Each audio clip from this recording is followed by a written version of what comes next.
সাইয়েদানা আসমা রাদিয়াল্লাহু তাআলা আনহা বিশ্বনবীর কাছে চলে গেলেন, যে বললেন, ইয়া রাসূলুল্লাহ, ইয়া হাবিবাল্লাহ, ইন্না উম্মি কাদিমাতুন ইলাইয়া ওয়া হিয়া রাগিবা।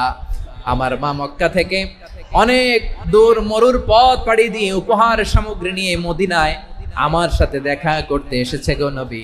আমার জানতে বড্ড ইচ্ছে হয় আমি আমার মুশরিকা দেখা করতে পারবো কিনা।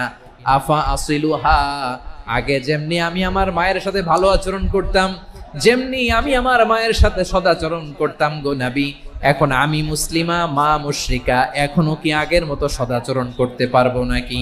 বিশ্বনবী বললেন, নাম সিলিহা, হ্যাঁ রে আসমা, অবশ্যই অবশ্যই, আগে ঠিক যেমন তুমি তোমার মায়ের সাথে ভালো আচরণ করতে, এখনো তেমনি আগের মতো ভালো আচরণ করবা। কি ইসলাম আমরা পেয়েছি! কত ব্রড মাইন্ডেড আমাদের ইসলাম, কত ওপেন মাইন্ডেড ইসলাম, কত ওপেন আপ করতে পারে, চিন্তা করতে পারেন? বিষ্ণু বললেন, হ্যাঁ অবশ্যই, নাম সুলিহা, আগে যেমনি ভালো আচরণ করছো আসমা, এখন ওইরকমই করো, পারলে আরো বাড়ায় করো। তাহলে আমার যে হিন্দু ভাইয়েরা, হিন্দু বোনেরা, ইমানের দৌলতে আপনি ধন্য হয়েছেন, আপনার আম্মা আব্বা এখনো মুসলমান হয় নাই, তাদের জন্য দোয়া করেন, আল্লাহ যেন তাদেরকেও ইমানের দৌলত দান করে।